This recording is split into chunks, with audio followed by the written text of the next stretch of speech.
UKLO 1 year masters. No IELTS required up to 5 years visa. High visa success rate. మొన్న జరిగిన సంఘటన గురించి ఈరోజు మీరు జిల్లా అసలు ఏం జరిగింది?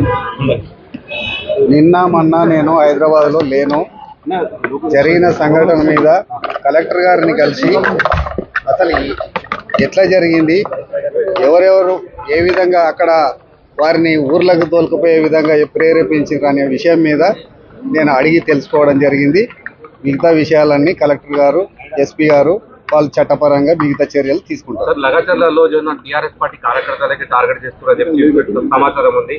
నిన్న తాండూరు ఎమ్మెల్యే గారు ₹1 ఇచ్చి ఈ దాడి చేయించాడు అని చెప్పి సమాచారం సార్. దాని మీద మీరేమంటారు? తాండూరు ఎమ్మెల్యే ఎవరు? తాండూరు మనోహర్ రెడ్డి గారు చెప్పి నిన్న ప్రెస్ మీట్ లో ఏం జరిగిందనేది ప్రభుత్వంలో వాళ్ళు భాగస్వామ్యం ఉన్నారు కాబట్టి వాళ్ళకు కొంత ఇన్ఫర్మేషన్ ఉండొచ్చు. దాని మీద తాండూరు ఎమ్మెల్యే గారు మాట్లాడిండొచ్చు, కానీ ఏం జరిగింది అనేది నేను లేకుంటే అందుకోసం ఇప్పుడు తెలుసుకుంటున్నాను. నేను జిల్లా కలెక్టర్ గారిని కలిసి కలెక్టర్ గారు ఏమన్నా దాడి జరగలేదని చెప్తున్నారు.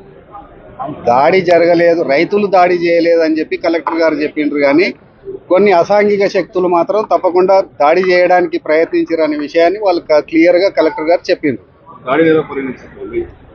దాడిని తీవ్రంగా ఖండిస్తున్నాం, తీవ్రంగా పరిగణిస్తున్నాం. ఎందుకంటే ప్రజాస్వామ్యంలో దాడులకు తావులేదు. ఒక ముఖ్యమంత్రి నియోజకవర్గంలో అభివృద్ధి చేద్దామని చెప్పి ఒక విధంగా ప్రయత్నం చేస్తుంటే ఇలాంటి అసాంఘిక శక్తులు అభివృద్ధి జరగకుండా నిరోధించడం కోసం ఈ విధంగా కుట్రలు చేసి, ఈ విధంగా దాడులు చేసి, అధికారులను భయపెట్టించి అధికారులను పని చేయకుండా చేద్దామనే ఉద్దేశం ఏదైతుందో ఆ ఉద్దేశాన్ని మేము తీవ్రంగా ఖండిస్తున్నాం. ఫార్మా కంపెనీ అగ్రరాజున టీఆర్ఎస్ పార్టీ ఎట్టి పరిస్థితుల్లో పెట్టొద్దని చెప్పి చెప్తున్నారు. మీరేమంటారు? మీరు ఇదే ఫార్మా కంపెనీ పేరు మీద ఇబ్రహీంపట్నం నియోజకవర్గంలో 1000 ఎకరాలను టీఆర్ఎస్ ప్రభుత్వం సేకరించింది. మరి అప్పుడు ఏ విధంగా సేకరించింది? ఇప్పుడు ముఖ్యమంత్రి కాన్స్టిట్యున్సీ తన నియోజకవర్గాన్ని అభివృద్ధి చేద్దామని చెప్పి వేలాది మంది, వందలాది మంది యువకులకు ఉద్యోగాలు ఇప్పిస్తామని చెప్పి ముఖ్యమంత్రి గారు ప్రయత్నం చేస్తుంటే ఈ విధంగా అడ్డుకోవడం అనేది కేటీఆర్కు, హరీష్ రావుకు ఇది తగదు. ఏ విధమైన బట్టి వెనుకడుగు వేసే ప్రసక్తి లేదు. అక్కడ తప్పకుండా ఇండస్ట్రీస్ వస్తాయి. ఫార్మా కంపెనీ కాదు, ఇంకా రకరకాల ఇండస్ట్రీలు వస్తాయి. అక్కడ పారిశ్రామికంగా చాలా ముందరికి తీసుకుపోయి చేసి అభివృద్ధి చేయడం జరుగుతుంది. కాంగ్రెస్ పార్టీ టీఆర్ఎస్ నాయకులని మాజీ ఎమ్మెల్యేలను టార్గెట్ చేసి ఈ రోజు భయమంత్రం చూసి అక్రమ అరెస్టులు చేసిన ఈ రోజు నరేందర్ రెడ్డి గారు కూడా అరెస్ట్ అయింది. దాని మీద మీరేమంటారు? నిన్ననే నేను టీవీలో చూసిన ఐజీ గారు దాని మీద క్లియర్గా ప్రతిస్పందించారు. ఎవరైతే ఆ ఇన్సిడెంట్లో ఎవరెవరికి భాగస్వామ్యం ఉందో వాళ్ళని మాత్రమే తప్పకుండా వదిలిపెట్టేది లేదు, వాళ్ళని తప్పకుండా కేసులు కడతామని చెప్పిండ్రు. దాంట్లో ఎవరెవరికైతే ఇప్పుడు 55 మందిని కస్టడీలోకి తీసుకొని అందరినీ ప్రశ్నించి దాంట్లో ఎవరికి అయితే భాగస్వామ్యం లేదో వాళ్ళందరినీ సగౌరవంగా ఇంటికి పంపించడం జరిగింది. ఎవరైతే ఇన్వాల్వ్మెంట్ ఉన్నారో వాళ్ళని చట్టపరంగా తప్పకుండా యాక్షన్ తీసుకోవడం జరుగుతుంది. ముఖ్యమంత్రి మీరు సోదరిగా ఇక్కడ కొడంగల్ నియోజకవర్గం వికారాబాద్ జిల్లాలో ఇటువంటి సంఘటనలు జరగడం రాష్ట్ర వ్యాప్తంగా ఇది అంత చర్చ జరుగుతుంది. దాని మీద మీరు ఏమంటారు? ఇది చాలా దురదృష్టకరం. దీంట్లో టీఆర్ఎస్ శక్తులు, యుక్తులు అన్నీ పనిచేసినాయి. వాళ్ళందరూ కలిసి ఈ విధంగా ప్రయత్నం చేసి కొడంగల్ నియోజకవర్గాన్ని, ముఖ్యమంత్రి పేరు ప్రతిష్టలను భంగం కలిగించాలనే ఉద్దేశంతో హరీష్ రావు, కేటీఆర్ ఈ విధంగా ప్లాన్ చేసి ఈ విధంగా అడ్డుకుంటున్నారని చెప్పి చెప్తున్నారు. ఇప్పుడు అక్కడ రైతులు కాదు అరెస్ట్ అయ్యేది, టీఆర్ఎస్ కార్యకర్తలు అని చెప్పి ఈ రోజు మహేష్ రెడ్డి గారు చెప్తున్నారు, ఆనంద్ గారు చెప్తున్నారు. మీరేమంటారు? మహేష్ రెడ్డి గారు చెప్పినా, హరీష్ రావు చెప్పినా, కేటీఆర్ చెప్పినా ఏ టీఆర్ఎస్ కార్యకర్తను ఎవరిని వేలాది మంది టీఆర్ఎస్ కార్యకర్తలు ఉన్నారు కొడంగల్, వాళ్ళందరినీ అరెస్ట్ చేస్తున్నారా?